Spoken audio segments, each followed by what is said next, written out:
Welcome to Pokemon Dads, episode 537, recorded on July 24th, 2025. On this week's episode, we talk about a little of this, a little of that, with a touch of these, as well as a dab of those. Jesse, you can't do anything this week. So, I'm useless.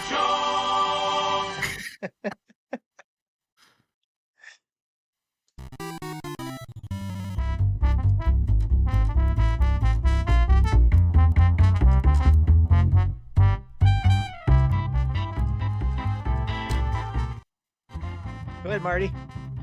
What's up, everybody? It's Marty here from Nintendo Dads. It's episode 537 on July the 24th, 2025. And you know what time it is?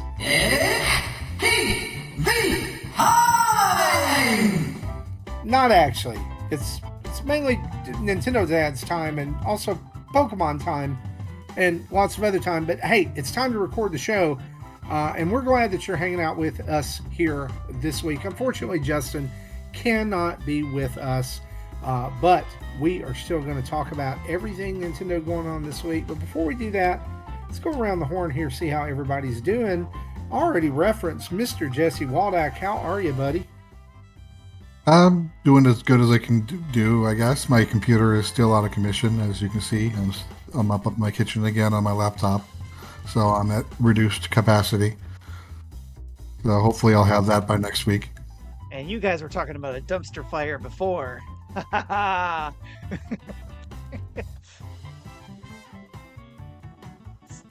I'm running and then with all the new Discord soundboard items you've thrown in there, you can be playing with. That everybody's going to be playing with. We're in trouble now. Yes. Yep. Sorry. You give me the keys, and I'll start driving. Not sorry, right? Sorry, but not right. Sorry. Or not sorry. Well, Jesse, we're just glad that you're able to be here this week with us. Tim, how about you, man? How are you? I'm doing good. I'm having fun with playing with options that I have because I'm not really set up to do this either since I changed computers and a lot of the stuff that I had set up before to be able to do this is gone. So I had to set up a bunch of new things. That's why I'm doing new things today. But it's fun. We're having a good time. So how are you doing? I'm really good. And speaking of playing with toys, I've got WWE 2K25 downloaded on my Nintendo Switch 2 now. And right now, the Undertaker's from 1990s fighting The Rock from 1997 at an NXT pay-per-view from 2024. Nice. Explain that. I don't know. But hey, look. Brain just exploded listening to that. My thoughts coming later on in the show. All right. But hey, so far so good. I'll just say it that way. Are you sure? We'll talk a little bit. Yeah, we'll talk a little bit more. Later on in the show. I'm doing good. School is over for this semester, for this summer, in the morning. I have one final assignment to turn in. It's literally almost already done. And then sayonara to this class, and I have 2 left. 2. That's it. Not 2 more semesters, not 2 more years, 2 classes. And they start in 2 weeks. Oh boy, not much of a break. It's not much of a break, but here's the deal. At least it's not this accelerated time period like it's been this time. And at least I don't, there's the light at the end of the tunnel is shining. It's shining brightly. And yeah, so, I remember that last semester when I did my master's. I was so glad it was over. I don't know. Can you have senioritis? Definitely. If you already graduated. I have it. It's definitely. I'm counting the weeks, and look, I'll get finished the first week of December, and the second week of December, we will be on a plane to the land of the mouse out in California. Nice. That Going sounds to exciting. Yeah, it's my graduation and my kids' graduation. So it's been a good week. It's just lots, dude, lots of games. Yes. To play and talk about. And we do have a smidgen, a smattering, a smackerel, as Winnie the Pooh would say, of news to talk about this week. And so you know what to do. Hit that news music, please. We don't have that right now.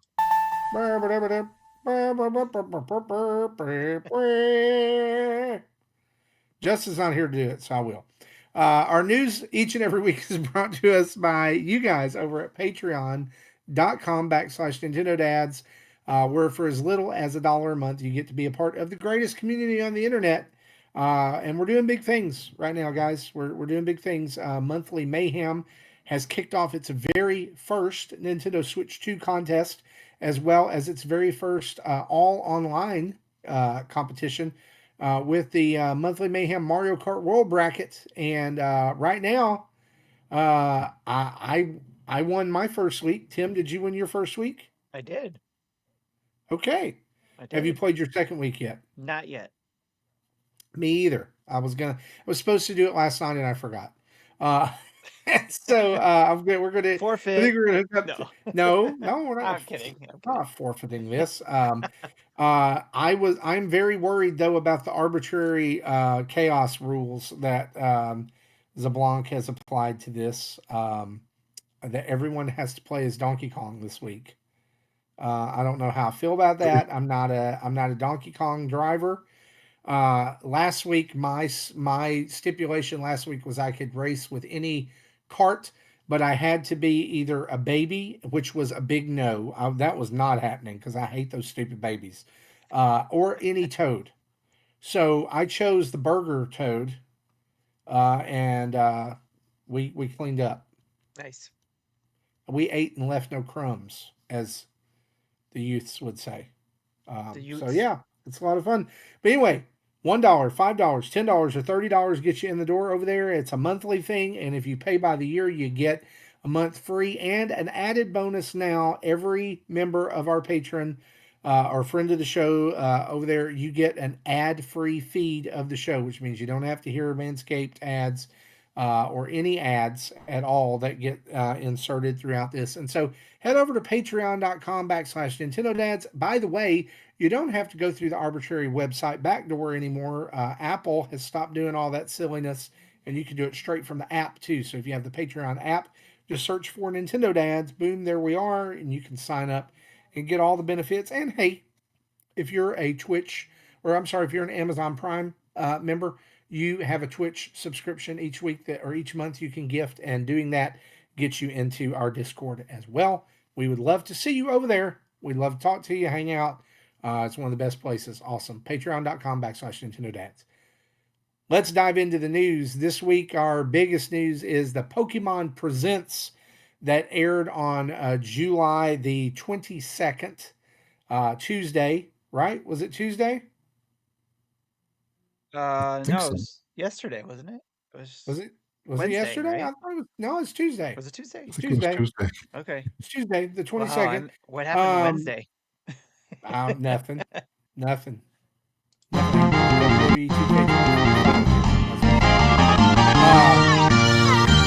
Leading up to the Pokemon Presents, we had a concert from DJ Pikachu, who was dropping some sick beats. And then we're just going to recap some of the announcements, particularly the Nintendo Switch ones that will affect us the most.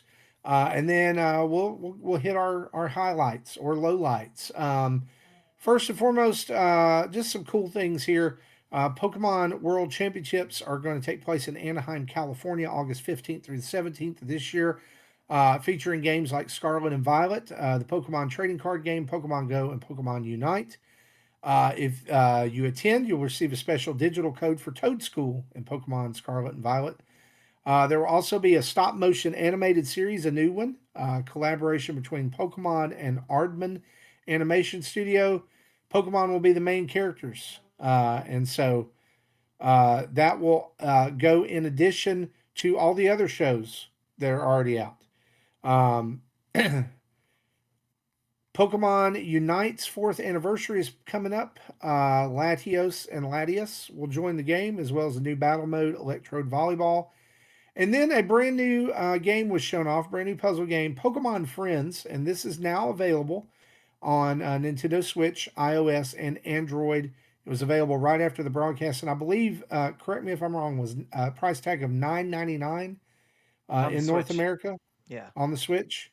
Yep. It's Yeah, free to play and on so it is. mobile with, Yeah, of course, um, in-app purchases in there. But in-app purchases, but $10 gets you in the door for Nintendo Switch, and I believe no in-app purchases there. no, Correct? because Like you it does. buy DLC.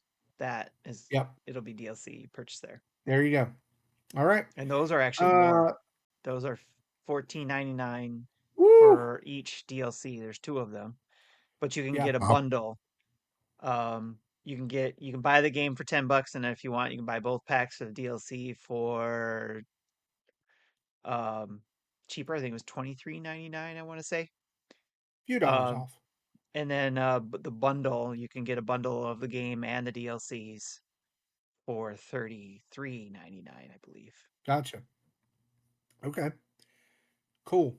We got Well, sent a code, and I did a review on that stuff. So yeah. first look So on it. that's up right now on our YouTube channel. You can Yep, go check that couple out. shorts. Yep. Yep. Love it. Other news, we probably everyone already probably knows about this, but we want to reiterate. There's been a free update to Pokemon Scarlet and Violet for Nintendo Switch 2, which offers smoother movement and sharper graphics. This does not mean that mountains in that game look better. I just want you to know that. I went back and re-downloaded the game and tried it starting from the beginning. What it does mean is there's lots more life to the world. More Pokemon. Things look better, but not great. Still, I mean, still like not.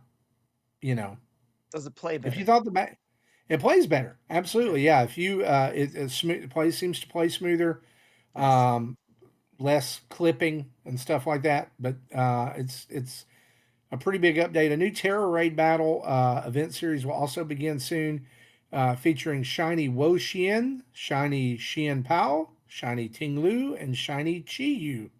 Bless And you. these Pokemon can be added to your team after being defeated 1 million times each. There's also mass outbreaks events that will occur, and a tracksuit apparel item will be given away. Another new game that is not out right now, but that will come out in 2026 is Pokemon Champions. It's a new game where you can battle with Pokemon either on Nintendo Switch or mobile devices. You can link Pokemon Home in with this to bring in previous Pokemon partners or find new ones within the game. Will feature ranked battles and private battles and offers flexible and convenient ways to raise Pokemon. Basically, if you hear that and you're saying to yourself, "This is Pokemon Stadium," yes, yes, that's what it is. It's Pokemon Stadium Online. with online with mobile connectivity. Probably the other big news, I guess the biggest news from it is there was an extended look at Pokemon Legends ZA, which comes out later this year. This is a new entry into the Legends series where the story takes place in Lumio City, which is a place for both people and Pokemon. And players will join Team NZ, whose objective is to protect the city. There'll be different appearances to the city during night and day. And during the night, players can compete in ZA Royale, which is kind of like I guess, a undocumented Pokemon fighting league. It's Right. literally just dog fighting. That's literally what it is. That was a Uh, quarter pounder with cheese. yeah, But players can also do character customization, including hairstyles and outfits. And part of the story will be helping Emma, the best detective in Lumios, with her work. You can also assist Mabel with Pokemon research by catching Pokemon.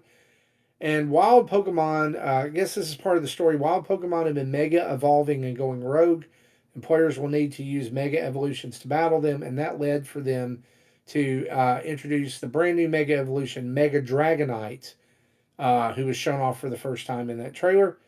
It was also announced that there will be a special Nintendo Switch 2 edition that comes with a copy of the game that comes out on release date, which is Thursday, October 16th, 2025. And no one I know likes the design of Mega Dragonite. No, it's very weird. It's just basically Dragonite with angel wings attached to its head. And a pearl on a tail, like Yep. Dragonair. Yeah, and it's bigger. So, uh, yeah. So, what do you guys think? What I mean, was this a good presentation? Was it bad? Do you care? I think Anything you're excited for? I think definitely if you're a Pokemon fan, um, I think it probably had something for you in there. I mean, not just a Pokemon fan, but you're like into the going to play cards, so you're all about the championships, and all that kind of stuff. And I kind of was bummed that there's the Poke Park in Japan, nothing here, but who knows? Maybe there'll be something smaller here or something. But When other they than first that, said Park Kanto, I thought they were introducing a new game, not a real life attraction. I'm like, oh, that's different. yeah, That's it not what I looks was expecting. looks interesting. And who knows? Maybe there will be something at one of the parks here. Maybe that's something they'll have on the side at another park. So, but yeah, I, the most interesting thing for me was the Pokemon Friends. So that's why I was glad to be able to check that out and see what that was all about. And we'll talk about that when we talk about what we've been playing. But yeah, it was just getting that kind of game in there while we wait for ZA to come out and probably get some more news about what's coming for what is it, the 10th generation? Yes. So Yeah, definitely at least a year out for that, right? Yeah. I didn't really care about Pokemon Concierge season one, so the announcement of season two was bleh on me. Though the misadventures of Sirfetch'd and Pichu looks interesting, but yes, that's a 2027. and the stop motion one looks like a possibly good, interesting one too. Well, they're both stop motion. Sorry, the new stop motion animated series Yeah, from yeah, that's the Aardman. Sirfetch'd. Is that the new one? Oh, okay. I think Sorry, I that's looked. what you're referring to, the Yes, it Sirfetch'd and is. Pichu. It is. Sorry, there was a Yeah, call and out there then in the notes. So, all right, that was my bad. and I've never liked the Pokemon gimmicks. While I admit Mega is the best, I still would prefer I didn't have to deal with it. But the more I know, I learned about this game, the more I'm like, do I really want to play this? But I'm still going to play it. But it did not excite me. It kind of Yeah. tried to push me away. But still, whether I play the whole thing or not is still up for debate. But at least I'll be giving it a try when it launches. Okay. I'm gonna say the same thing I say every time they do one of these. Where are the dang retro games? And Right? I just say that because Nothing I from have a NSO. son I have the son in the house who's always asking, or did they say anything about them? Because carts are incredibly expensive, and what the crap, Pokemon Company, like either release them or um, remake them at this point, right? Right. I'd be all for a specific NSO app for Pokemon Company that had Pokemon Has games in all it. of them, Yeah, sure, that would put all it didn't matter what system, but it would just be like, here's your Pokemon games coming in a specific Pokemon app, not part right? of the other apps. That might drive Yeah, some I people mean crazy, I but I mean, think it would be kind of interesting. Part of to me, NSO that's or a collection that it would be 50 Part of bucks. NSO, part of NSO. I wouldn't mind paying a fee for that. I mean, it because then I could exempt myself out of it if I didn't want it. You know what I'm Yeah, saying? that's true. Like if you don't want it, you don't have to pay it. But if you want it, you can pay $5 a month and have all the retro Pokemon games. Right. Well, I think I it could be part of the someone expansion thing, is what I'm thinking. That I thought could be cool. someone who I'm connected with on Twitter that I believe is a fan of the show, Jamie Penny, brought up an interesting point about this when I tweeted about it, and here was his response. Um, he said, I agree that the games should be there. I'm just trying to provide some reasons as to why they aren't. The old games are held together by a piece of string, duct tape, a hope, and a dream. So there may be True. some coding issues with uploading them to NSO. Also, the old games are a ratings nightmare with specifically the Game Corner. Simulated gambling is banned in many countries, so to have a worldwide release of those older games might not be possible.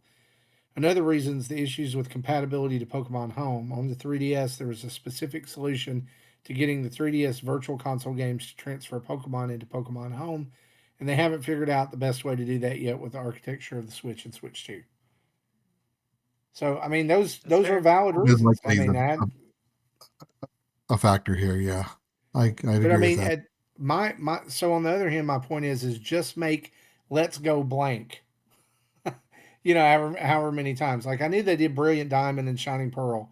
They can do it like that too, but just remake those games so that people not so much that like there are people who just want to have those specific adventures again, right? They want to pay $100 or more for the regular cart or $50 for a repro cart that may or may not work.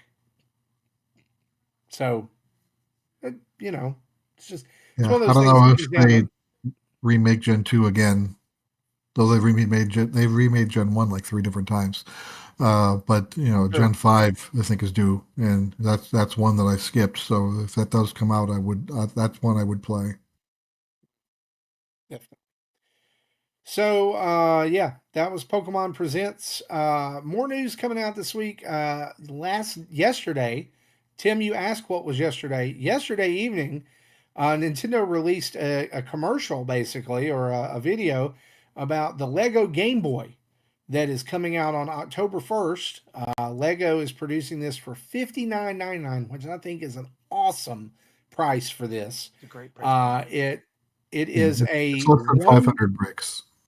yeah, it's a one to one scale model of the original Game Boy. So it means it's going to be the actual size of the original Game Boy. It comes with buildable Zelda and Mario Land carts that include a drop-in screen on the front of the Game Boy that is lenticular. So when you Yes. move it back and forth, it actually looks like the game is moving. It also includes one that looks like the Nintendo logo coming down Nice. when you first turn it on. Um, I didn't know they were lenticular, so I didn't see the video. I only it saw also, the according to Lego.com and Amazon.com links. Yep. what I'm seeing on the actual website, Lego website right now, is it also comes with a stand, a buildable stand where you can either prop up the games, or it looks like you actually get more than one, where you can prop up the games and the Game Boy That's cool. as well. 421 pieces. This is out on October 1st. And though our notes say pre-order is live, they are not Yes, live they on are. Lego.com. Yes, they are. I'm on Lego.com right now, and they're Yeah, I not. pre-ordered mine yesterday. I Maybe pre-ordered. they I close. They pre-ordered mine close up. yesterday as well. Then maybe it's sold out and I missed it.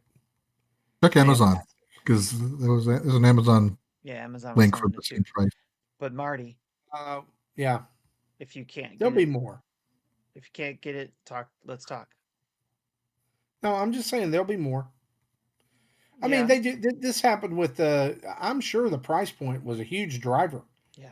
on this, but the add to bag button on my screen is gone. So Okay. I'll get one eventually. I told my wife I wanted it for Christmas. That would be a simple Christmas present because since we're spending so much to go on vacation later on this year, be a lot of and that like at that point too, I'll be past classes. I'll be able to enjoy building it. I won't feel like Makes I'm sense. rushing through it. Okay. But yeah, it's really cool, and I hope it does well, and we get more Sounds like it Nintendo did. consoles. If that pre-sale button isn't there anymore, it sounds like Yeah, they yeah. I sold mean, out already. The pre-sale.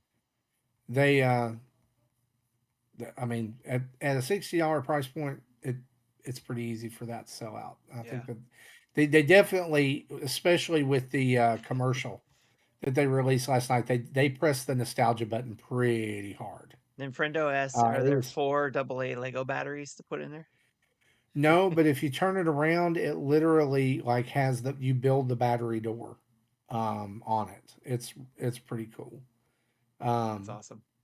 it has every detail. Like, and I mean, the carts actually slide into it Right. as well in the back. I wonder And I mean, what if kind of if secret you thing would built, be there. there's You know, probably is some sort of one. secret thing. So Yeah. there is if you've built the NES, right? if you've built that, then you know that there is a secret, but you also know it has a working Mario cartridge as well that like goes in it. You push it down and it stays down, and it's just really cool. That is cool. It's a very very neat little nod to the NES. Some release updates we want to talk about. This is going to get pretty extensive, so hang on for the updates. Right now, out now, WWE 2K25 released yesterday on the Switch. Today, Super Switch Mario 2. Party Jamboree, Nintendo Switch 2 Edition plus Jamboree TV is out, which we'll talk about Sorry, a I just little want bit to make later sure in the it's show. clear that the wrestling is on Switch 2 because you just said Switch. Yes, yeah, it well, right. Um, Wait, Mario Party Jamboree update is for there's an update that is for Switch 1 and 2, but the Jamboree TV and Nintendo Switch 2 edition is out today on Nintendo Switch 2. Out tomorrow on Switch 2 is Wild Hearts S, and you should look for a video on that from Justin. Out soon. He was very impressed with the demo. If you're a Monster Hunter fan, you should probably want to check that out. Also out soon for Switch next week on July 29th, Tales of the Shire, a Lord of the Rings game, is coming out. And then Be most a Lord of the Rings game. a Lord of the Rings game, yeah. And then I remember picking really them up. out, really out for Switch, but you know it'll work on Switch 2 as well. Is Ninja Gaiden Ragebound on July 31st to kind of round out this month. And then a couple of things that we want to get you to look forward to in August. Gradius Origins is out on Switch on August 7th, and that is another one of those packages from Konami that is, you know, going to have all the Gradius games that are coming out there. And man, I hope this one has rewind. But anyway, just Gradius, Life that would Force, be nice. Gradius 3, various American and Japanese versions of those. So those are really nice packages. If you haven't picked one up yet and you like shmups, this is one for you. Dragon Drive is out on Switch 2 for $19.99 on August 14th. And also that day is Madden NFL 26 for Switch 2. And Tim, the Jiggy Collector, wrote in with a question for you about this game. He asked, Tim, are you buying the new Madden on Switch 2? And if so, what's your hype level? If you're putting out a first look, I'll be waiting for that until I buy it. As someone who buys it every year on Xbox, I would like a Switch 2 copy. Also, did they announce what kind of format it's in? Code in box or game key card or on card? Game in card for this one. It is because it's over 64 gigs for the game. So it'll be key card. Sorry, it would be key card. Okay. Um, so But you're that will, getting it, right? but yes, if my hype level is probably simmered down a bit because since it was announced, I was like, yes, finally, I can finally play on a Nintendo console a Madden game portably, even better. Last time I was able to do that was on the 3DS, which I still have. Hmm. I Wow. am still playing on every now and then. I'll fire that up Which just for. Madden was that? It didn't have a number on it. It was just Madden, Madden. Madden on there. 3DS. It didn't have a Now, number. now, correct me if I'm wrong. Did that game give you the ability to draw your own routes? Like, did you draw plays or something? Like, was there anything special about Uh, it? it was 3D. That's because it was Well, 3DS. yeah.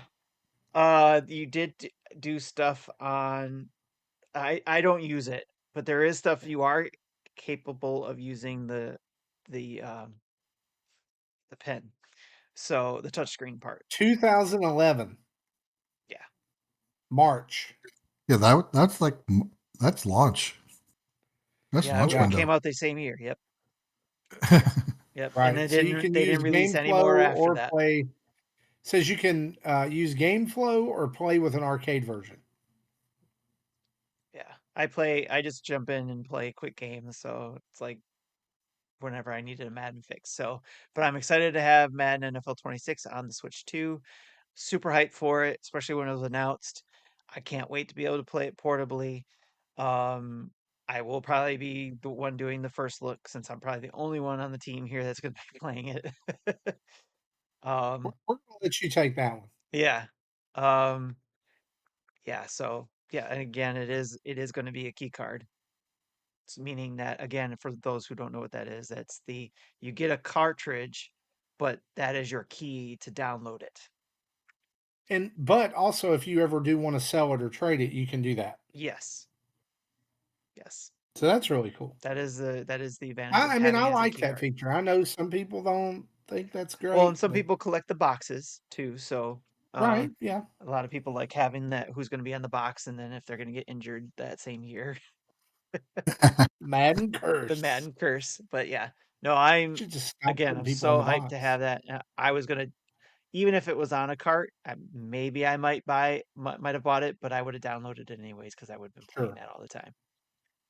Right. Okay. Thanks for answering that.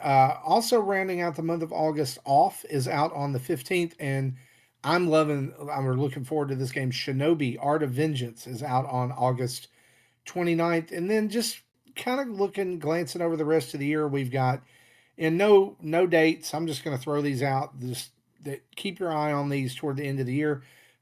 Starting in September, Star Wars Outlaws, Damon X Machina, Titanic Scion, Everybody's Golf Hot Shots, Metroid Prime 4 Beyond for both Switch and Switch 2, Sonic Racing Crossworlds, Final Fantasy Tactics, The Evil East Chronicles, Borderlands 4, which just got a release date this week of October 3rd, Pokemon Legends ZA, Dragon Quest 1 and 2 HD 2D remake, Mina the Hollower, Kirby Air Riders, and uh, possibly because they said 2025 Hyrule Warriors Age of Imprisonment, probably to round out the year. Yeah, And somebody just so, mentioned, I think, in our chat too, that something about there was a rating for the Hyrule Warriors game in Brazil. yes, yes. So So that there could it be feeds the coming rumor again. sooner. That could be coming sooner than we thought. And guys, again, any new release that comes out, we're going to have a video on it probably. So you can head over to our YouTube channel. Like just this week, videos on Shadow Labyrinth, Monument Valley 3, Neverwinter on the Switch, Cottonville on the Switch, and the previous weeks before that, Patapon 1 and 2, Replay, Everdeep Aurora, System Shock 2, Islanders New Shores. And then we've got some other videos up, like Jesse cracking into the Magic the Gathering Final Fantasy set that just came out. And JSO Gaming sent us a massive box of loot for Switch 2, some accessories that you might be interested in. You can go over and check those out as well. And then we're going to have footage of Pokemon Friends and the Wandering Village up pretty soon as well, like probably by the end of the weekend. And as well as video on WWE 2K25. And probably, guys, we should probably try to get together online and play a game of Super Mario Party Jamboree if we have that and the upgrade. I don't know. We'll talk about that here in a little bit. That's all our news. Are we doing an ad this week for Manscaped? Yes. Yep. So we're going to take a break right here, and Tim is going to tell us a little bit about our partner, Manscaped. Well, fellas, as you've heard from previous weeks when Justin's been reading this, it is Smooth Sack Summer. It's officially in session, so if your grooming game's been a little wild lately, this is your sign to tighten it up downstairs and beyond. And this year, it's not just about staying smooth, it's about doing good too.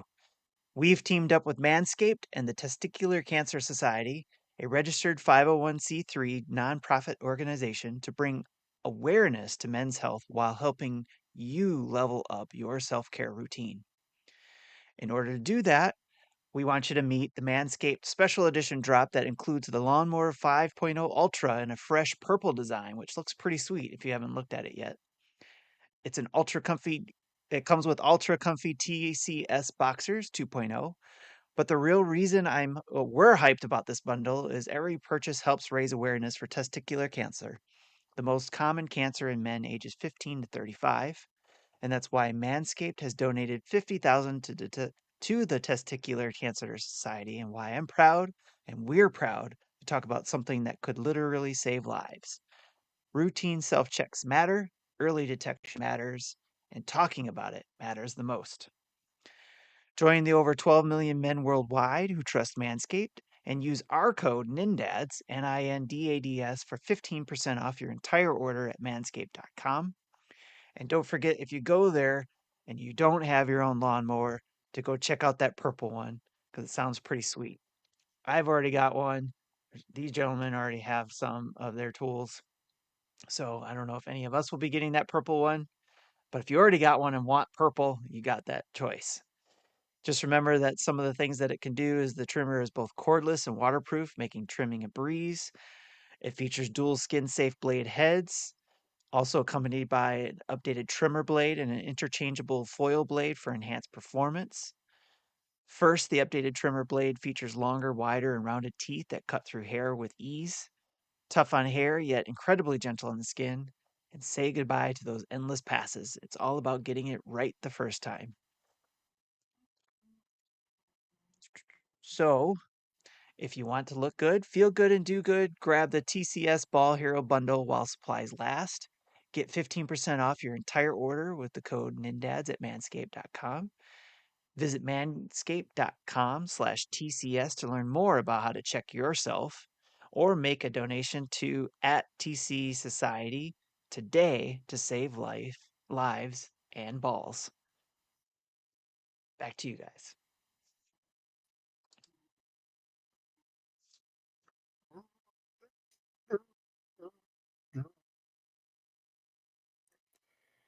All right. Oh, It's we got time to sounds. talk about. You play one of those sounds. Come on.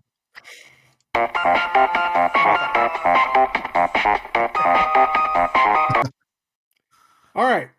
That sound means it's time to discuss our question of the week. And it's really not a question of the week. It's a question whenever something comes up. It's a question that we feel like will drive engagement with the community. And boy, this week do we have a doozy. I feel like this one's going to bring out some different opinions. Ubisoft, listen, guys, Ubisoft makes good games. We've liked some Ubisoft games. Used to. Mario and Rabbids would be good is a good example.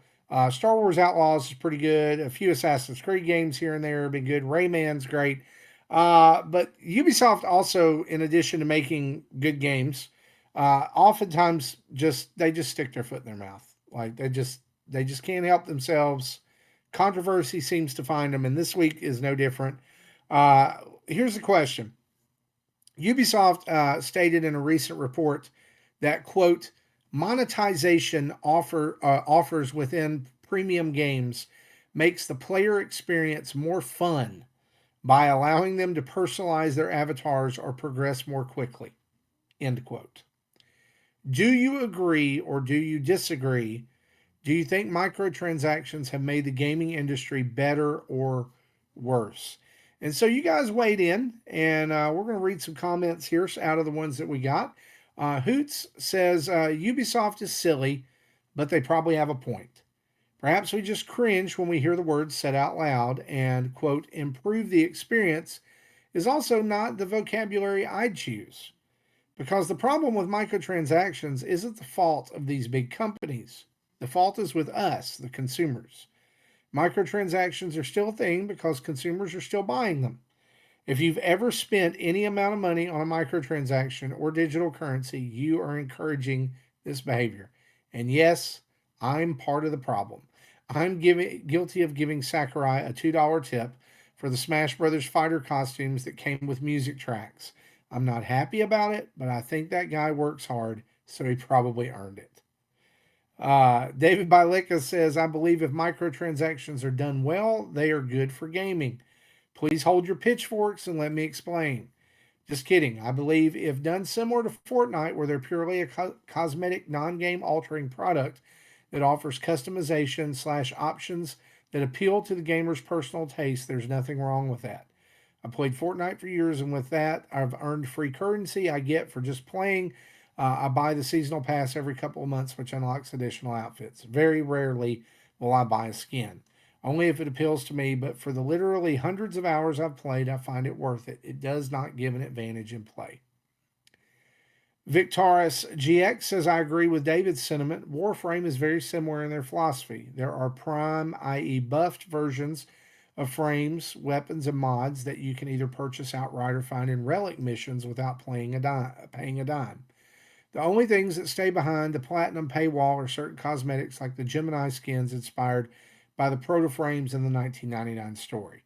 They offer no player advantage whatsoever, but since Digital Extremes is a much, much smaller dev than companies like Ubisoft or Epic, purchasing those skins with Platinum is a way to show your support for the dev team and the community, which, in my humble opinion, the DE team deserves it for the work they've put in to make such a fun and fair free to play game with beautiful graphics, great voiceover work, and incredible story.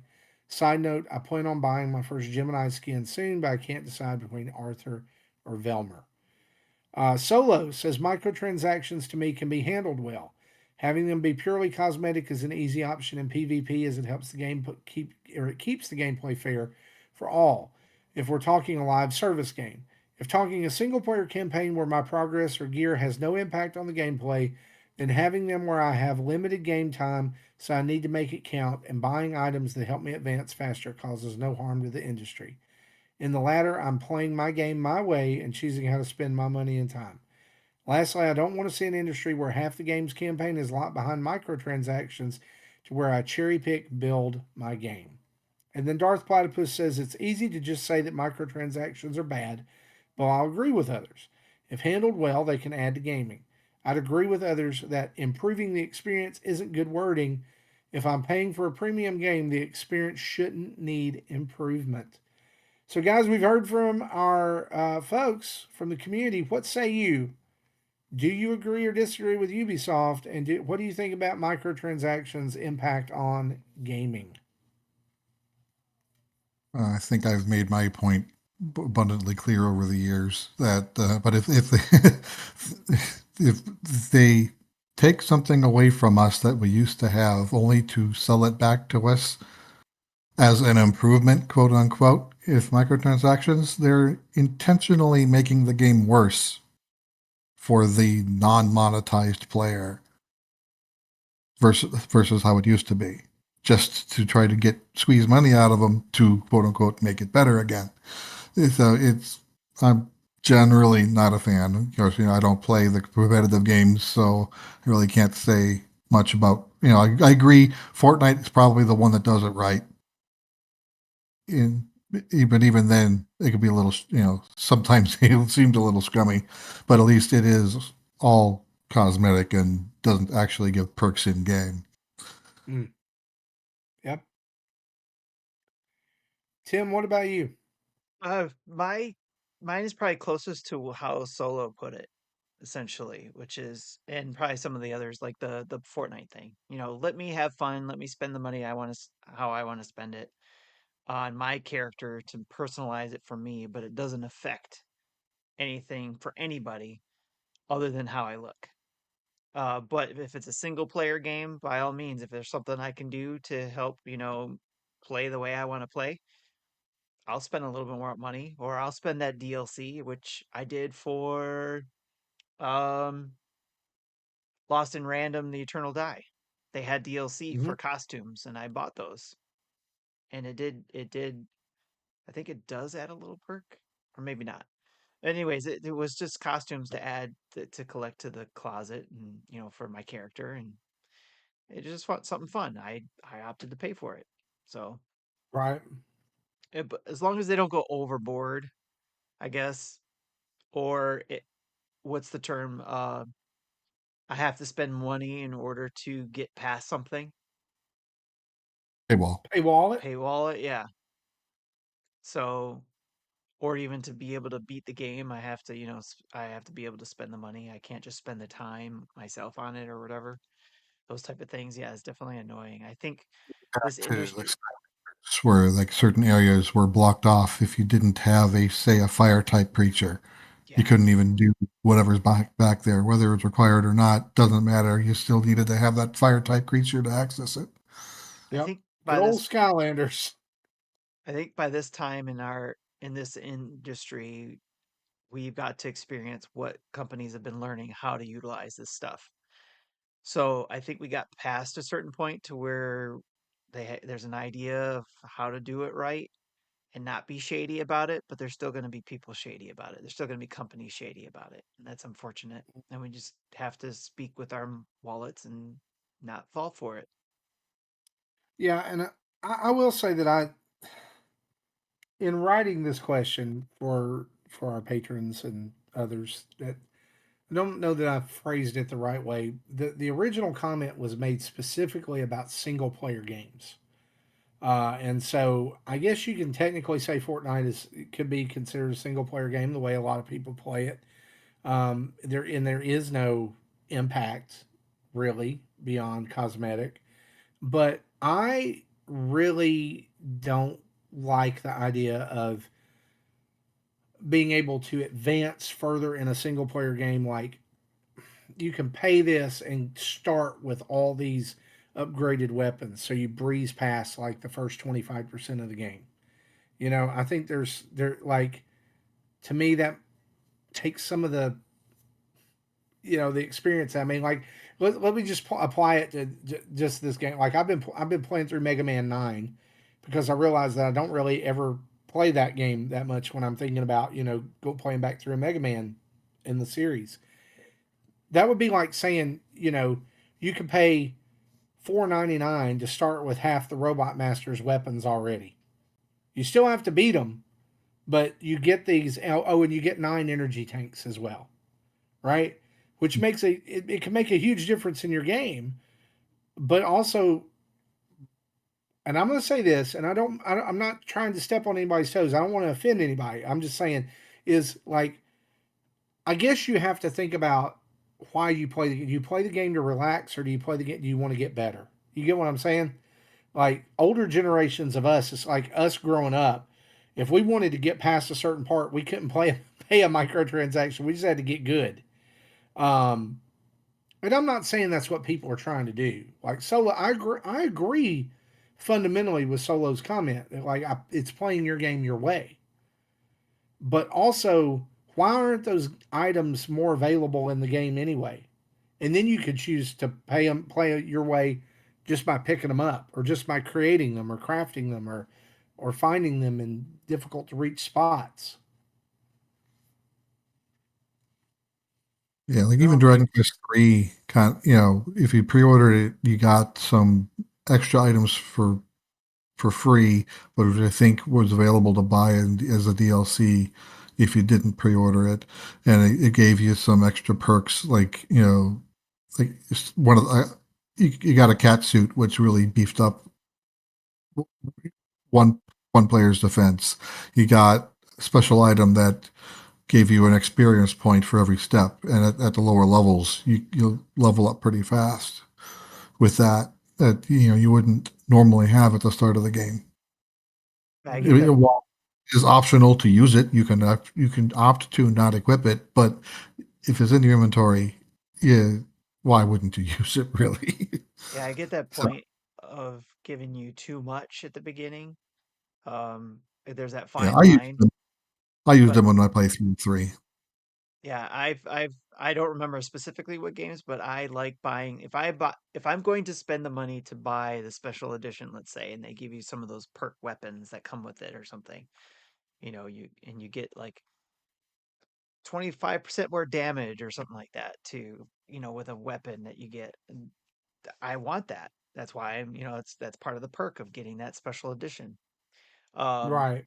so, but again, there's that fine line of like you said, what do you want out of the game? I want to come in with guns blazing. So give me the power to, destroy people coming in and feel good about the game, and then I'll start getting probably leveling out with everybody else later. But still, there's a fine line. If that's done right, it feels pretty good for those people who are probably buying those extra things and playing the game. Again, one player games, um, and being able to, probably kill enemies quicker than somebody else who didn't buy that special thing. But in the end, I think it all levels out in after, probably a few hours in the game or something. Hmm. Yeah. Again, uh, uh, It's how you play, it's right? how people want. It is how people want to play the game. But, like, again, I will agree with someone else's. I was Hoots, that we're the reason that this continues to happen. So if you don't Yes. like it, stop buying it. Right. I don't know that it'll make that much of a dent because everybody's just been conditioned to do it now. I mean, whereas the entire gaming industry once laughed at horse armor in Oblivion. Yeah. Now the outrage would be there's only one kind of horse armor. Why can't I buy more? Right. I just don't. I think that the part of it that I don't necessarily care for all that much is that it encourages devs to leave things out of the game that should be there, especially if we're getting to inflated price points like $80 and $70 games. Kind of leaning into what I was saying. Yeah, I agree. Yeah, yeah. So good thoughts on that, Jesse. Good thoughts on that, everybody. Appreciate your engagement on that. Also, we received a really, really cool question from David Bylicka, who it's his birthday, by the way, today, or actually tomorrow, as the audio version of this podcast is out. So happy birthday, David. And also happy birthday to Justin this week, who celebrated his birthday as well. And he asked this following birthday question that we're actually going to read, but we're going to need some time to think on this. All right, because this not only is this a pretty lengthy question, I would say it's also a really cool question. All right, and here's what he says. He says July 25th is my birthday, which got me thinking. Nintendo/gaming has been part of my life for close to 40 years. My question is, what is one of your favorite games from Nintendo over each decade, and how did it help define your gaming preferences and shape your love of gaming to what it is today? For me, Super Mario Brothers 3 laid the foundation. And so he's given us a timeline for us to keep in mind. And we're Well, going to give this actually, time, or you did sorry, the I timeline. put the Sorry. timeline in, yeah, because he Yeah. asked about each decade, so I just kind of put it in Yeah. there for So reference. so Tim has given us a helpful frame of reference that goes all the way from Game and Watch through Nintendo Switch 2. We're going to publish this in our Discord, and we're also let's just post it on social media too and see what people's answers are. I would love to know. So what we would love to do, we're going to have our answers in the coming weeks. We would love to hear your answers too. And so, what is that defining game? It has to be Nintendo developed or published for each decade, starting all the way from Game and Watch all the way up until 2025 per system. So, and it's not got like think about it. It's decades, y'all. That's 10 years. All right. So, let's say 80 to 90, right? Or 80 to 89, 90 to 99, 2000 to So we 2009. basically have four answers if we Yes. start to go back to the 80s. Yeah. And so we would love to hear your Five answers: answers. 80s, 90s, aughts, 10s, and 20s. Yep, five answers. That's right. And so five answers for you for this question, the defining Nintendo game of that decade. And let me just say this, not only is it a cool question, this is a difficult question. This is a hard question. I don't know if it's hard for you guys, but I've already started like in my brain thinking about it and like Yeah, this is going to be rough. And it's I Nintendo, mean, just to yeah, it remind has to everybody. be first Nintendo. party. Yeah. First party. All right. So, David, great question. Happy birthday again. Look for our answers in the coming weeks. We wanted to include Justin, but we also want some time to think because I can't rattle these off immediately because I'll leave something out and I'm going to have to make a list where I compare games together. And yeah, it's just, yeah, it's not. So, with that being said, we're going to we're going to revive a segment here that we have not had in a while, and it's going to be the timeout segment, and it's going to sound a little something like this week. Nintendo Pass Podcast. Sounds My good. favorite one. Hey, Jesse, I made it. let her rip.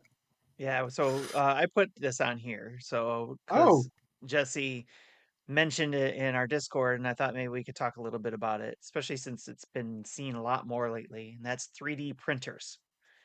A lot of people have been okay. using 3D printers for making accessories for their Nintendo Switch, like a mouse con is what I saw somebody call one thing, where you can put the new Joy-Con 2s in this little adapter so that it Yeah, is a better grip. it's a wide grip that is actually wider, so apparently it feels more like a mouse instead of you just holding a Joy-Con on Right. at a 90-degree angle.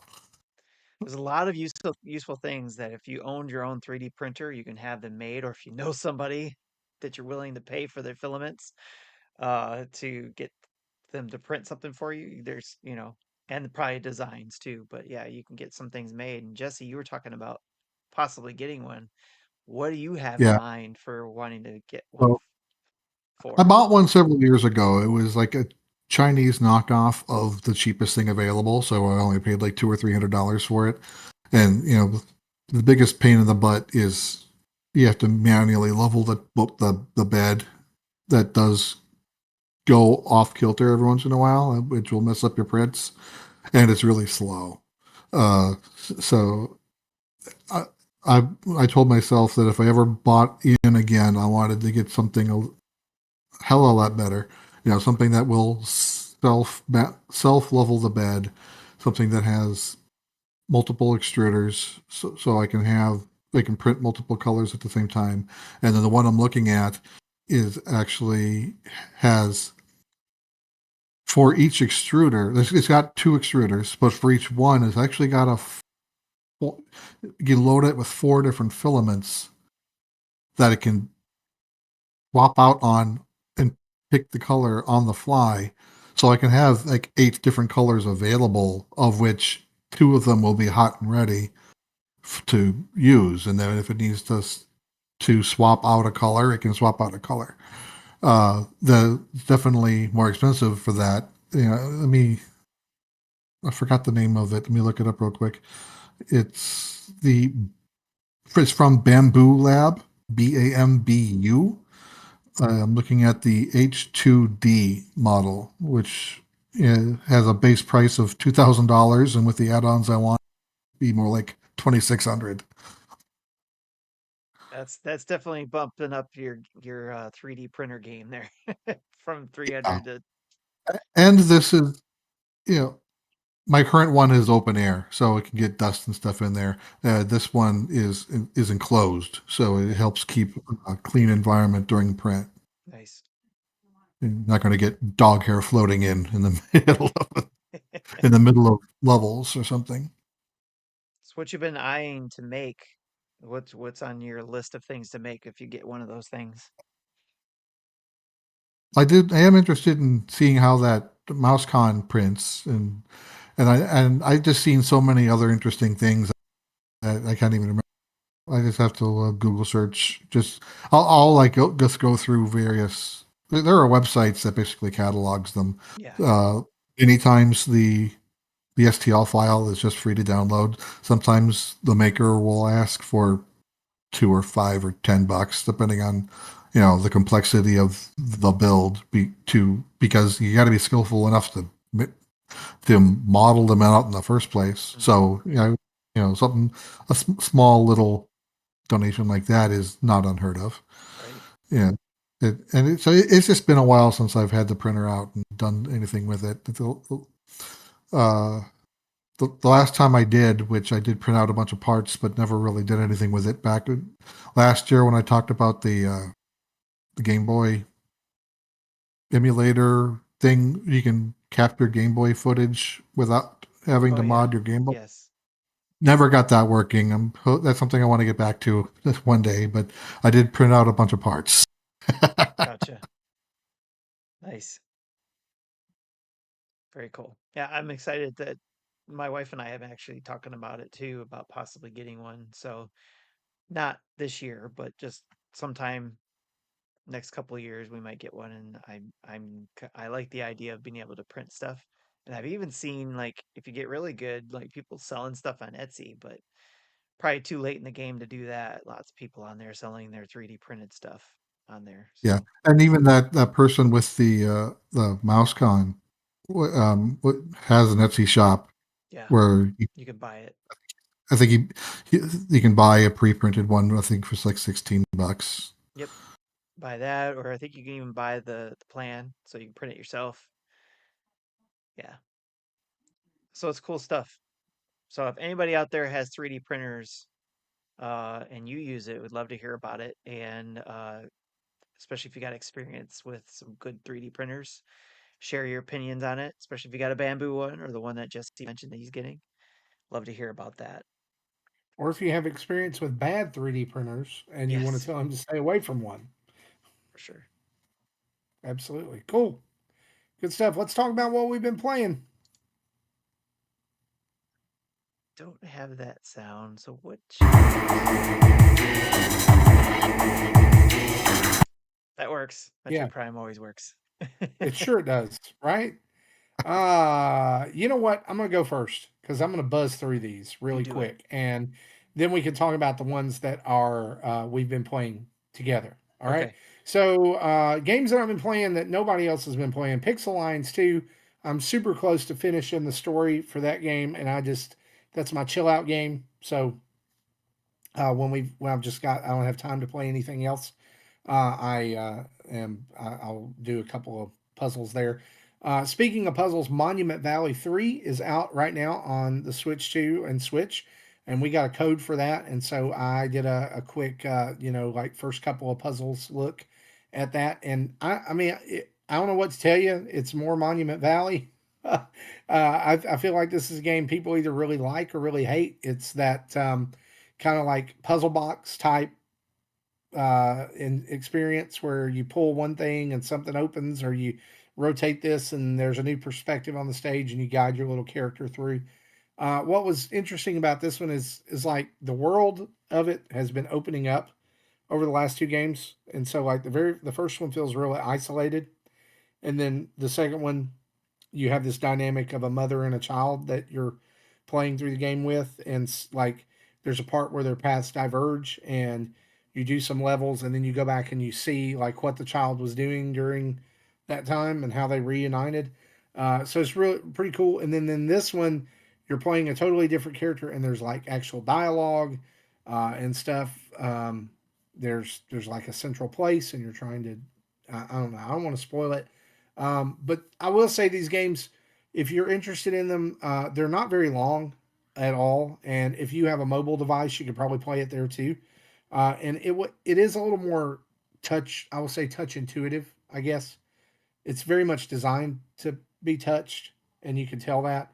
You control a pointer on the Switch, and it can kind of get a little finicky if you're not careful. But there's no time limit in any of these games. There's no death. There's no, like, so you're not like ever running from anything that I know of.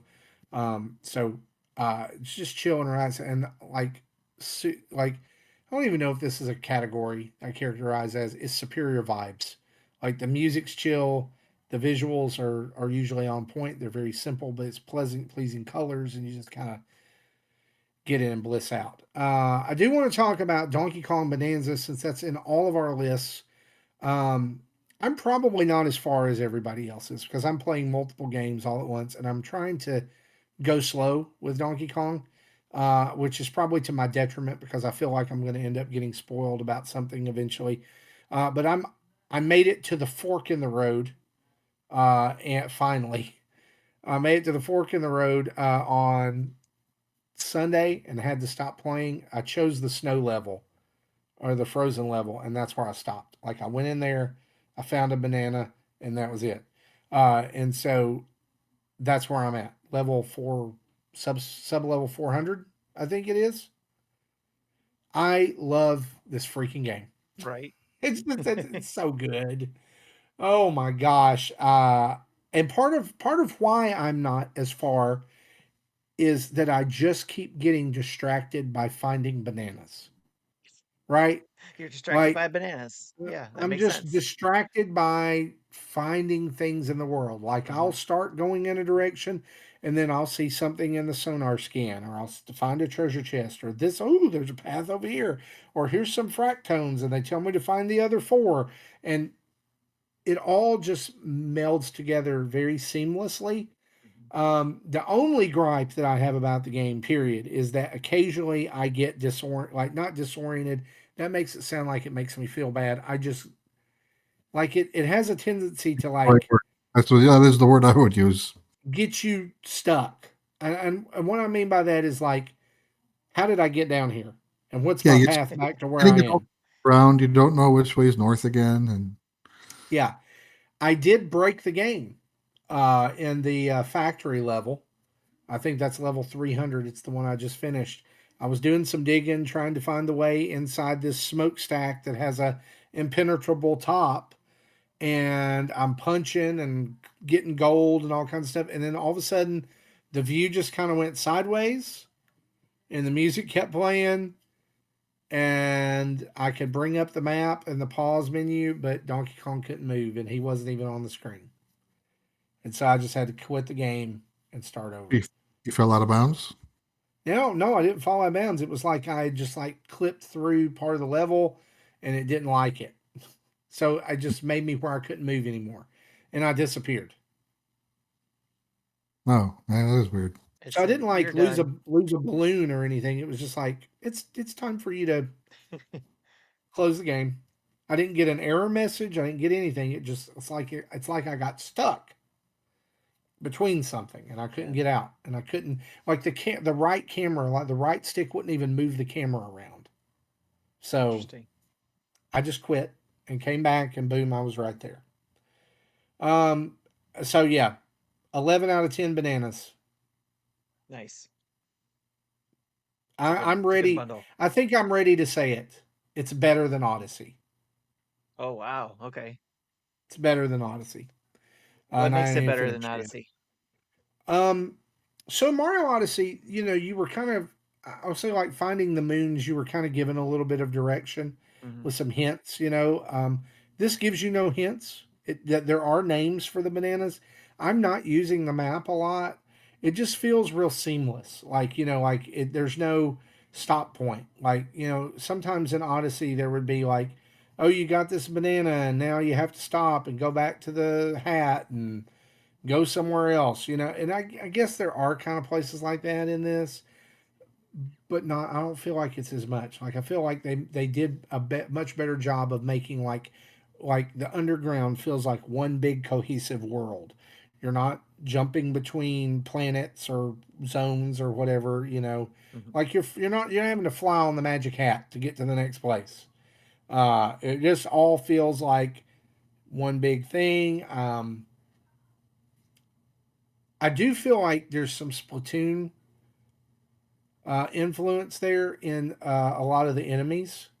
I feel are very Splatoony, and I don't know how to describe it other than that way. Like that first boss that you fight, where it's a bunch of First one squids definitely. Yeah. and they all come together and make a Yeah. big stone thing. Like I was like, what in the Splatoon is this? But like I'm saying, like I don't even have a second Kong Bonanza yet. I don't even have I don't even. I've not even got to the second Bonanza. So I'm really probably not as far as I think I am. Um, but I just between that and Shadow Labyrinth and WWE and Monument Valley and having to finish this semester, game times, is You're not that doing pretty much. good for doing all that. So But yeah, so what about you guys with Donkey Kong? Jesse, you keep like you said, you're getting disoriented a lot. Yeah, this game isn't catching me. It's not telling like Odyssey and Breath of the Wild are games that I wanted to go back to. This game is not giving me a reason to go back to it. Uh, I when I was done with sub level 102, beat a boss, went down, landed in 200. Okay, that made sense. And then I ended up in 300. I'm like, I didn't fight a boss. Am I supposed to be here? I don't didn't feel like it was earned. And then I got twisted. I got twisted around so many, dug down deep enough. I tried to avoid doing that, but of course, that's where everything is. So it's I don't know. I don't see myself getting much farther into this game. I'll give it another try or two, but it's not catching on me. It might just be I'm not in a good state of mind for a game like this right now. But Yeah, maybe it is one of those things. Like for Tears, like for me, Tears of the Kingdom, I don't think I was in the right state of mind to play it, and that's why I stopped playing it. And when I came back to it on the Switch 2, it was like, okay, I'm ready to play this. So I've been, tacking that one here and there. But maybe that's going to be your thing for Donkey Kong Bonanza. So for me, I'm on um sub level. I just reached 500, and I chose the winter side to start with. So because I think you get the winter side or the forest side that you got to choose from. So that was the winter side, which is the left side. And I don't know if you have to go to either. You have to go to both anyways. But for now, I think I saw somebody say you got to go to both anyways. But or you can. But I chose left because I was wearing what I was wearing allowed me to get through mud and snow quicker. So I figured I might as well go to the snow path. So, but I've been having a lot of fun with it too. The same mentality I've had with Breath of the Wild, I'm having with this game, where it's like, okay, I'm trying to stay focused on the goal of that level or that sub level and go towards that. And if there's anything along my path that might be nearby, I might go touch it, but I won't go to it until I've gotten to a certain point of either opening up that sub level by beating the boss, and before I leave that sub level to go to the next one, I might go back and use some of the what is it, the Tila reports um, that you can use to go throughout the stage to maybe pick up some other things I might have missed or look for. Um, but I'm not going for 100% on the board right now. I'm just kind of going towards the boss, picking up bananas, trying to level up my skills on the skill tree, especially with certain ones that I'm trying to finish off for certain power ups. And then if I got enough bananas or I feel like I've done enough on that board, then I go beat the boss and try to move on to the next one. Cool. yeah, that's one thing that was actually disheartening to me when I got far. Is I found the NPC in the 200s that showed me how to look at the status screen to find out the list of the bananas. And I'm like, there are that many that I don't have yet. I'm like, It's a I don't Donkey know if I Kong is want a to. collections games, but all of them have you. You're collecting. It's a collectathon for all of them their games, right? So it I'm Yeah, I makes think sense, my not a fan of counter those is at either. 142 bananas, and I feel like I barely scratched the surface. right? What did you say, Jesse? I wasn't a fan of those either. I wasn't either, but this one seems to be.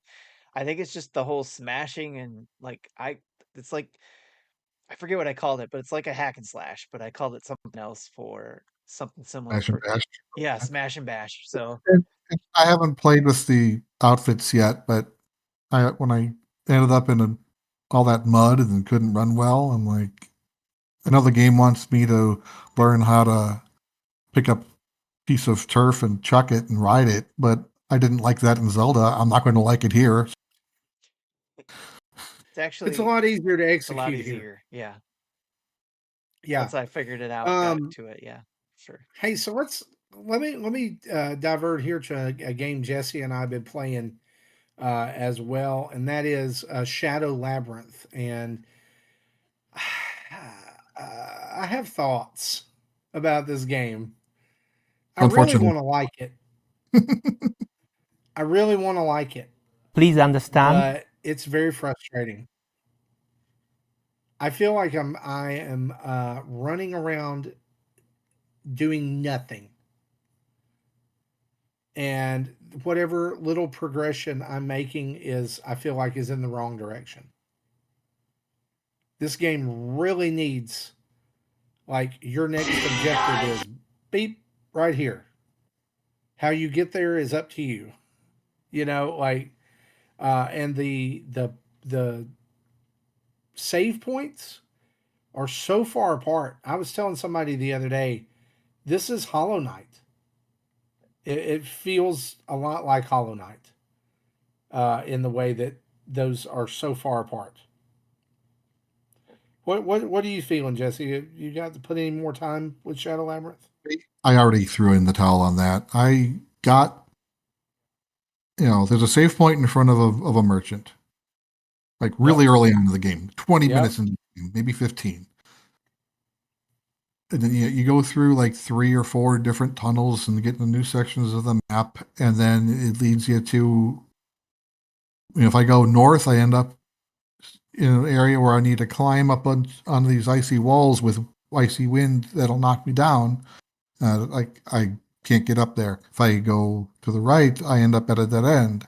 If I don't know if there's a down path that I'm not, but I think this is just a skill issue. I just can't play this game.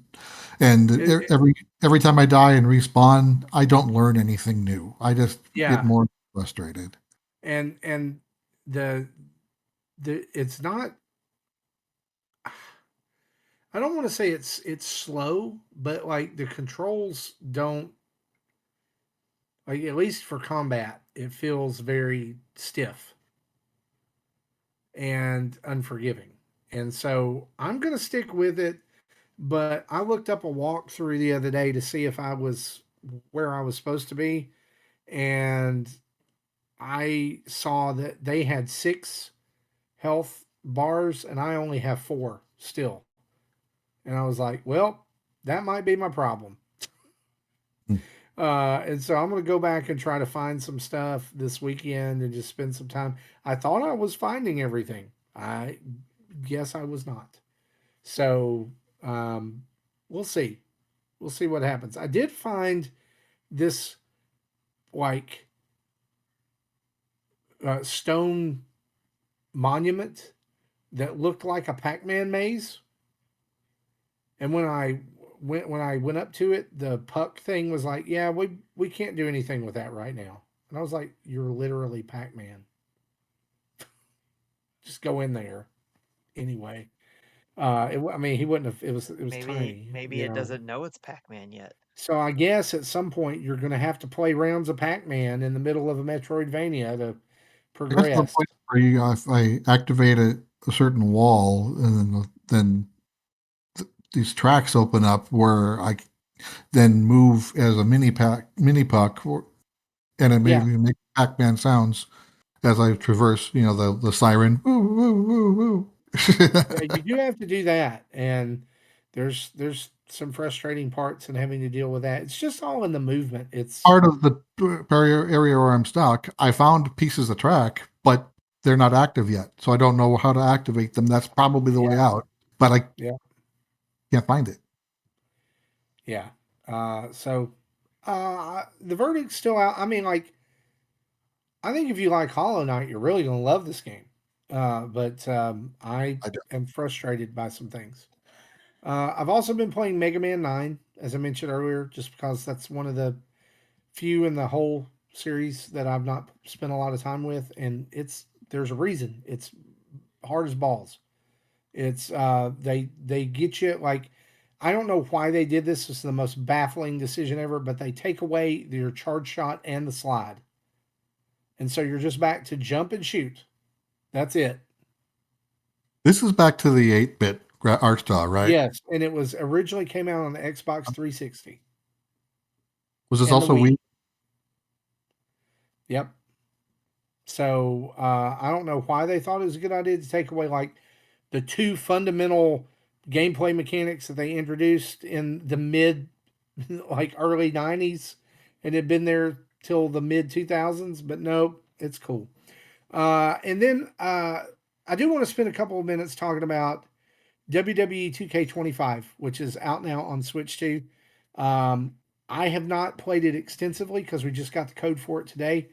2K Games sent us over a code for the Bloodline edition, which is like the everything all in thing. And here's what I can say: there is a graphical difference, like fidelity difference, between it and the PS5. It's absolutely was apparent. However, it's not glaring. It's actually like, I was playing it on the big screen in my living room, doing the tutorial, and you're in an area that's kind of bright, like as it's the performance center. It's like the training grounds for WWE. and so it's supposed to be bright, right? And so I thought it looked a little washed out, but then I played a match earlier, and it looked fantastic. Um, Up close, the wrestlers look good. There is, like, you can tell there's a little bit like up close, the hair, the ropes, a little more grainy than the PS5 version. But the good news is it plays amazingly. It does not miss a step. Having played a full match in it now, I can honestly say it keeps up perfectly with the versions that are already out there. And so, if you're a pro wrestling fan and you've been waiting for this, like, this is not another 2K18 scenario where it played like garbage on the Switch. This is the real deal. And so, if you wait a little bit, or if you can wait, I'm pretty sure that it'll go on sale along with the other 2K25 versions in November. Um, but if you don't want to wait, it's fantastic. I'm so glad this is portable now.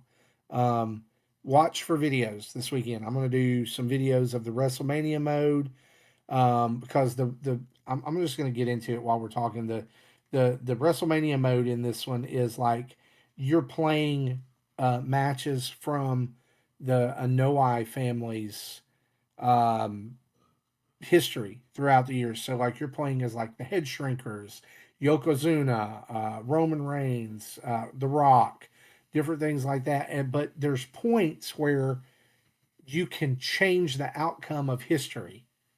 Like, it's like, this, they didn't win this time, but they are when you play. And there's some brilliant narration in there by Paul Heyman. We'll do a couple of those matches. And then there's the creation suite and all that. It's all in here. There's new DLC that just dropped yesterday. It's already on here too. So it's up to date with what's on the other consoles. So really cool package for the whole thing. I really this is like, I know there's been some problems with it, but like, and it's a little more. I don't know if I want to say sim-y than, like, it's not like really arcadey Okay. like the AEW game was, or past, like SmackDown versus Raw. So this is more of a sim feel to it, but I think that you'll enjoy it if you like pro wrestling. So yeah, I would check this out. There's 3 versions of it on the eShop. You can get the basic edition, the Dead Man edition, and the Bloodline edition, and we've got that. So I'm going through it right now. Like, before I can even look at anything, it's showing me all the packs that it's unlocked. And there's a single player in this too called the Island, where you go and you can unlock different things in there. And one of the cool things that 2K24 has been doing over the last little bit too is they've been making action figure versions of some of the characters, and you can play and wrestle as them. So it's like the Mattel action figure style, and they kind of like move a little stiltedly and stuff. So it's kind of Nice. it's cool. So yeah, that's there. It's out. What I want us to do is have any of the others of us played Super Mario Party Jamboree Nintendo Switch 2 edition plus Jamboree TV yet? I have not been able to play it yet. Nope. Just got the Okay, code today, so right. I haven't So been able to fire it up yet. I want to talk a little bit about it. I want to say just a couple of quick things. Sure. I saw some reviews before we got our code, that it was a little bit underwhelming, and I will, after spending a very short time with it, I'm just going to preface that it's very short time, enough to play some of the mouse control games. Let's put it that way. I'll kind of agree.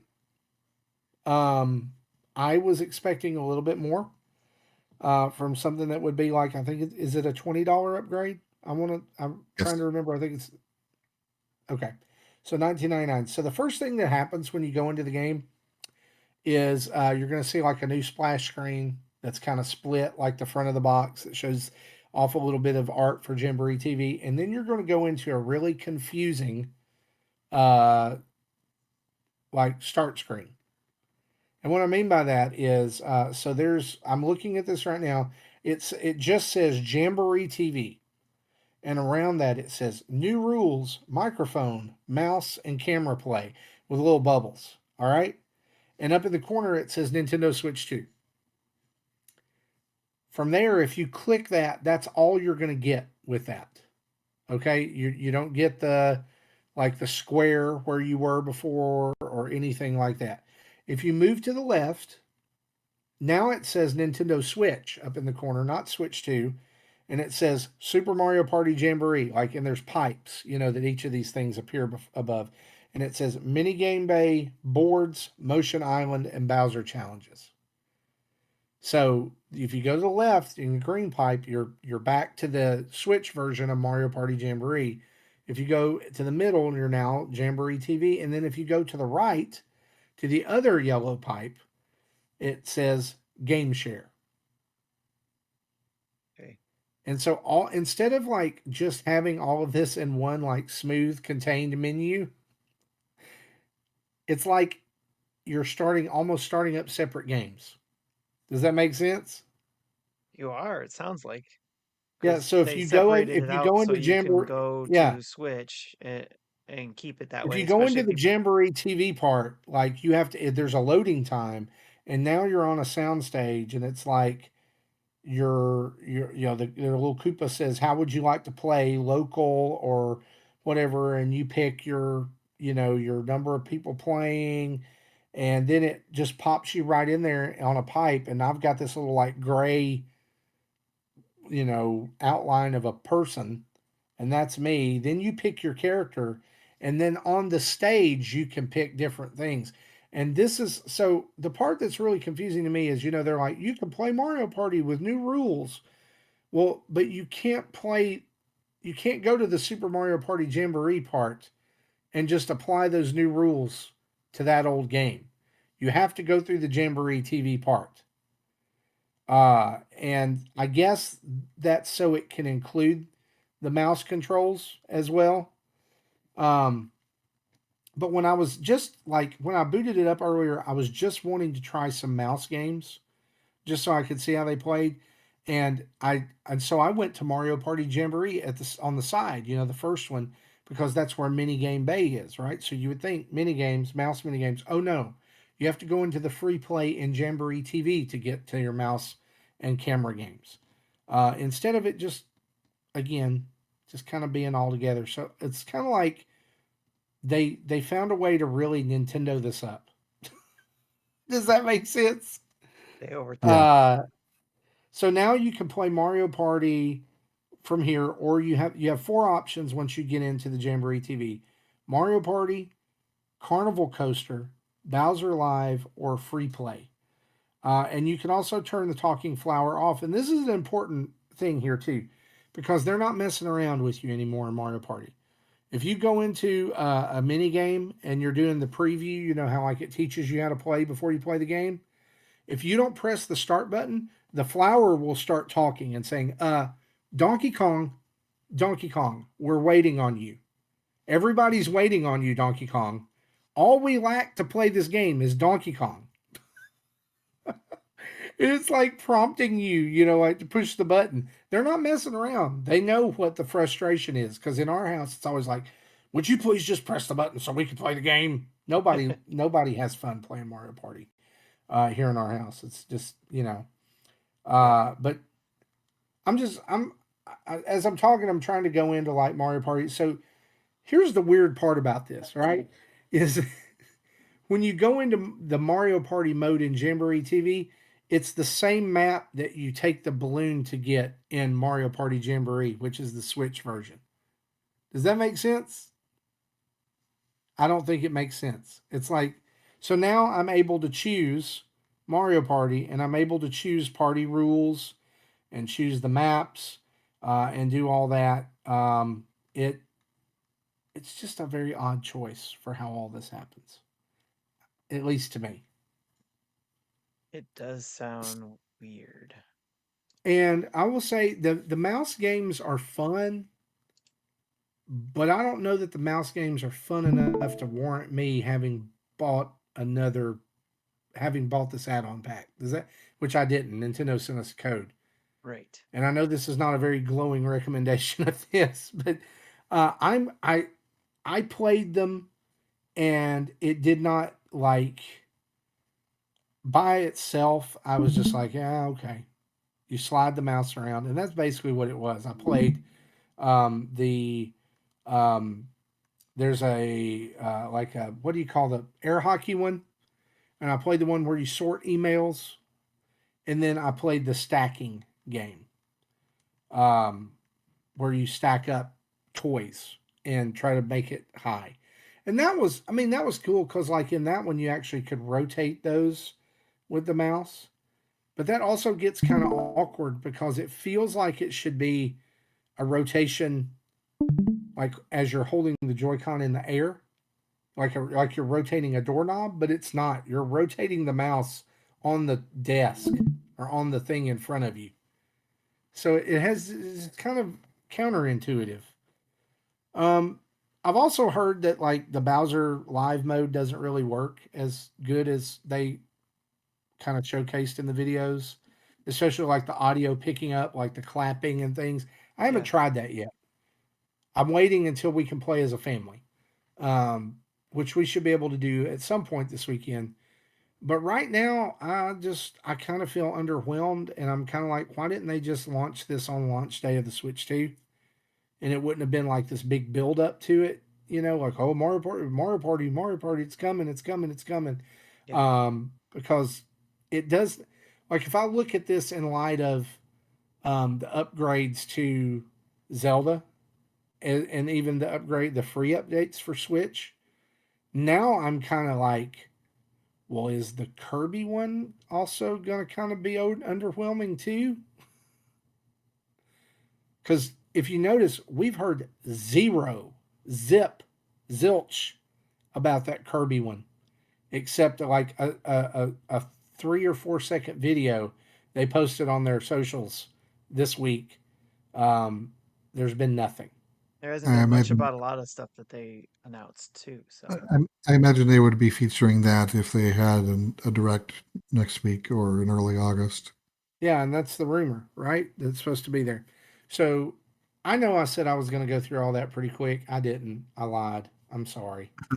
That's a lot of games to talk about. I'm going to shut up now. What have you guys been playing? Tim, we'll good. start with you. The only other game I was playing that I mentioned at the top of the show was Pokemon Friends. I did a couple of shorts that's out on YouTube, just showing off little bits of it here and there, just to jump into it.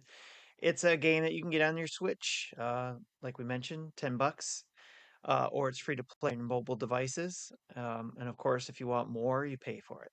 So, but it reminds me of like a Brain Age type game, but with Pokemon. You're basically going and it feels like the Pokemon Company or Game Freak designed it to be something to relax with, and it is. You go in, kind of a cozy feel to it, where you are doing puzzles to unravel yarn. And you unravel yarn, and once you unravel it, you use that yarn to make Pokemon plushies that you collect. So you collect them, and you can then take them and decorate your rooms with them and collect them in different rooms. And then you can also give them to people in your community. They call them friend quest or friend quests, where you go on a map of your town and meet different people, and they'll say they'll give you certain scenarios, and then you provide them a Pokemon plushie that you've made from the puzzles you've done, and you get a piece of furniture that you can use to decorate your room so that you're also decorating your rooms with some furniture and those plushies. So you can decorate those rooms, you can use some wallpapers, furniture. There's several different rooms you can play with. There's little interactive things you can do in the puzzle room, I'll say. Like in that room, I was able to open up a window, and one of the Pokemon flies in or floats in and sits on the window ledge, and it's not a bird type, it's some other type. I don't know all my Pokemon to be able to tell you, but it is a Pokemon that comes and sits in the windowsill. and then it just flutters away.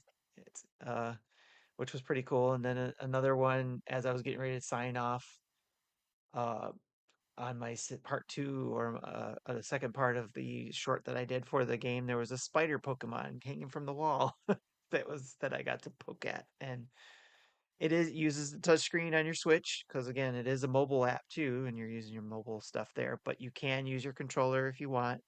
It will just turn the controller into a mouse pointer essentially. This is a Switch game, so no, you're not using the Joy-Con mouse function yet on this, but and I have it on my original Switch, my OG OLED Switch there, so I wasn't able to test that theory out on the Switch 2 to see if you could use that mouse Joy-Con. But I was using my main OG Switch, OLED Switch, to do touchscreen, carry it around just the screen, and it was great. And that's how I was recording, how I was playing, just to show that off. I am enjoying it because it's a nice step away from all the other games that I play, more action oriented. It's a nice break. Like I said, it's like a brain age slash cozy game. So it's pretty good. Now, is It it looks like worth? Switch to enhanced, so mouse Okay, function would likely not work. okay. Oh, it's not enhanced. Okay. So yeah, again, it is $10 for the basic one, and you get. I wrote some notes down on the basic one. You get 30 puzzles, access to create 70 plushies, and 11 different types of yarn. So I imagine you're also able to probably put together some of those yarns to make different kinds of plushies. That's what you get in the $10 one. Each There is DLC available, $14.99 each. There's 2 DLCs. Each DLC has 10 more puzzles, 40 more plushies, 15 new furniture pieces, and 4 new wallpapers. Uh, Like a lot and of puzzle. you can unlock a lot more puzzles, yes. So um, you can buy both those DLCs in a slightly discounted bundle for $25.99. So that was actual amount, $25.99. Or you can get all 3 things, the base game and the 2 DLCs for $33.99. This is all US prices. So lots to do there. Again enjoying it. Lots of to play, lots of puzzles, and each puzzle gives you levels of difficulty. So the first time you go into it, it's a level 1. So simply just kind of getting familiar with it, and then once you get through all those puzzles, probably in the next day, or once you, yeah, at some point you're going to get to level 2 on some of those puzzles, because right now I've got so many puzzles because I got all the puzzles I bought. They sent us a code, again, thanks to the Game Freak and Nintendo for sending us a code for that. I've got all those puzzles, so I'm still getting level 1 through all of these new puzzles that I have. And it goes in, you can go in and untangle yarn as much as you want or leave for the day. But once you've uh, untangled yarn for the day, you can mark your calendar with a stamp, and you put it on there, and you get a Pokeball stamp that you can put on there on your calendar that shows that you've done it. Again, it reminds me a little bit of Brain Age type thing. I think Brain Mhm. Age had a stamp that you put on the calendar. Well, and I would say too that like the key difference in the Switch version and the mobile version, because I've just downloaded the mobile version just to see what Yep.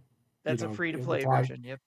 Free to play, and you can only unravel yarn once a day Okay. unless you pay to do more, which I'm not going to do. Yep. So on the Switch, you're going to get the ability to you can play whenever.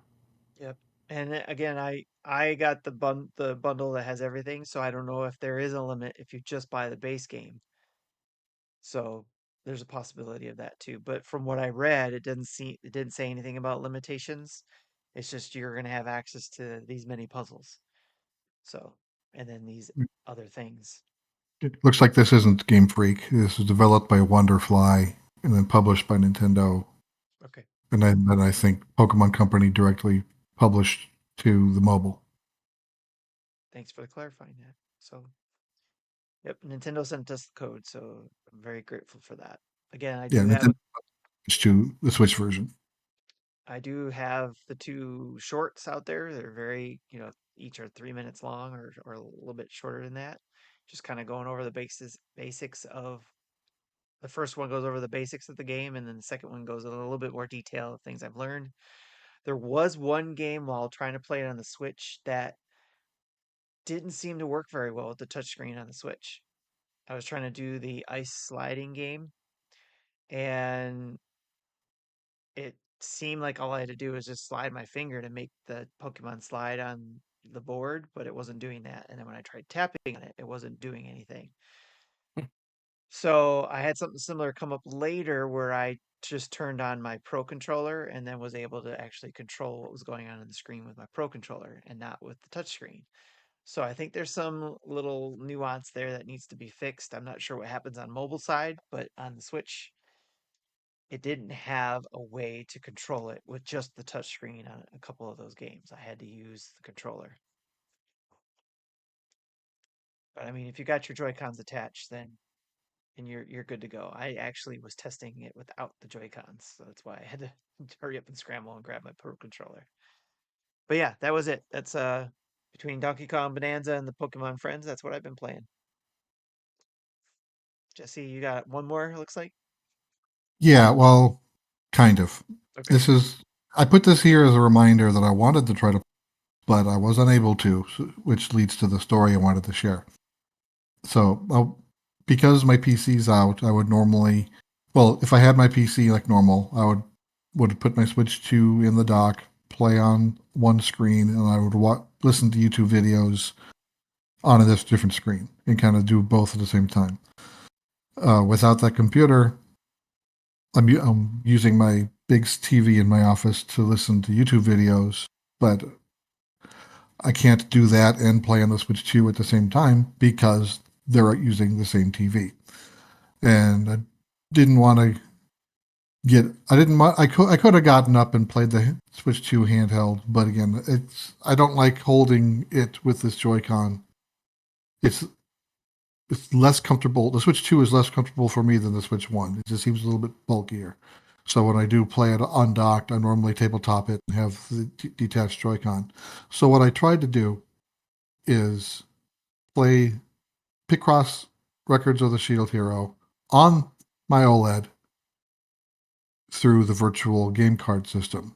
I told it I wanted to, load it on my Switch, and it said, "Oh, but your Switch 2 has it loaded. You have to unload it. Make sure it's online." And I would try to unload it, and it's from the Switch 1, unloading it from the Switch 2 failed. So I powered it on, made sure it was at the main menu, and I repeated the process and got the same error message.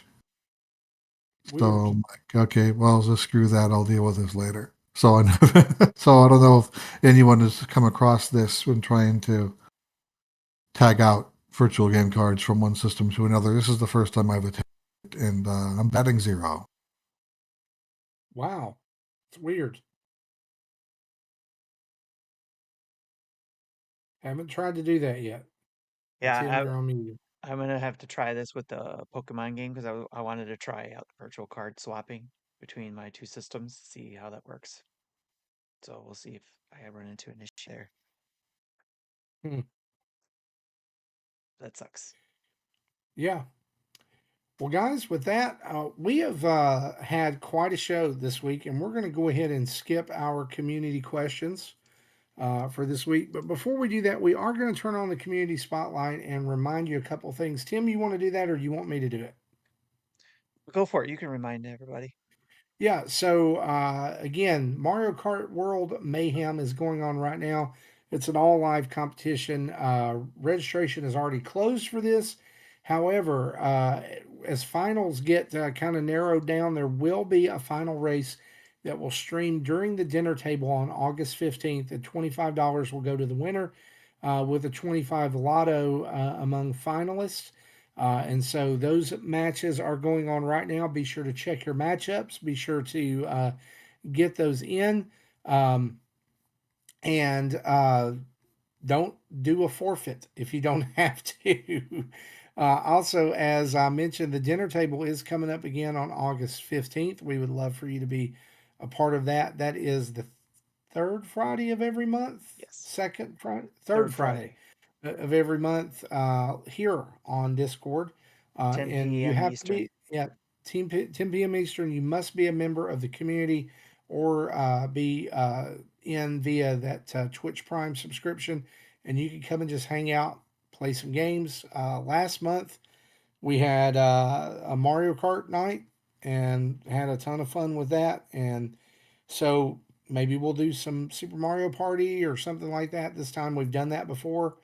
So Tim does a great job running that. And so lots more stuff to look forward to us from us this month. As usual, be sure to check our YouTube channel. Over the weekend, there'll be lots of videos going up about WWE 2K25, as well as other new games like there's a beat 'em up collection that just came in. We got a code for it. It's got some old arcade beat 'em ups on them. I'm looking forward to doing a video for that as well. Probably some nostalgia in there you may remember. Nice. So Yeah. as we close out the show, we want to say a huge thanks to our Patreon producers, Dave Ernsberger, Jacqueline Amira, an anonymous Patreon producer, as well as our other 100 plus patrons.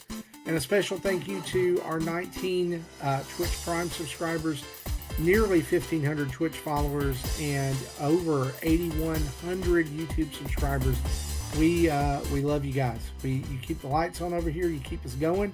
We appreciate you so much. We wouldn't be here if it weren't for all of you. Reminder to check out nintendodads.org, where you can see a list of our Nindads family of podcasts or other recommended podcasts that we love, like Star Wars Dads, Mega Dads, Dad Crossing, and Retro Logic and their family of podcasts, as well as all our YouTube videos, tweets, social media, Patreon, Extra Life, and our merch. Don't forget to head over and check out our sponsor, Manscaped, at manscaped.com, where you can get 15% off your order by using the code NINDADS. That's NINDADS. You help us. And so head over there and treat yourself to something nice. Email us at nintendodads@gmail.com or call in and leave a voicemail at 929-25-NDADS. That's 929-256-3237. We'll play it on the show. We'll answer your questions. We'll talk about your comments. We would love to have those. So big thanks to OC Remix for the music we use throughout the show. And a reminder, wherever you download us, the audio version of this show in your favorite podcatcher of choice, please, if they have the ability, leave a 5-star review and a comment. Go over to Apple Podcasts if you listen to us there, or Google Play Podcasts or Spotify. Leave a comment, leave a review. It helps push us up the charts, helps people find the dads, and as you know, it just makes the world a better place. For me, for Tim and Jesse, this has been episode 537. We'll see you next time. Bye. Do you know who I am?